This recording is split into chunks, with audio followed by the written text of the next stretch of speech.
kind of society in health sector you always imagine to be Odisha with the epic sector? I'll first talk about the past, which is not like a long ago era. It is just 10 years back when I started. I finished my MBBS and I joined District Headquarter Hospital of Kyunjhar as an assistant surgeon. And I was practicing there. That was my first posting. With a salary of 19,000 only, I used to see 160 patients per day there in the OPD. And unfortunately, that the same crowd, the same numbers are still there. There is, like I was just discussing with someone, the doctor is to patient ratio is quite high. In India especially because of the high population and the less number of medically qualified people passing the organization.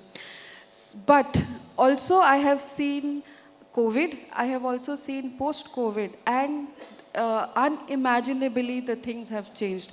Odisha did not know what is ECMO and we have ECMO. At today's date also we are giving treatment.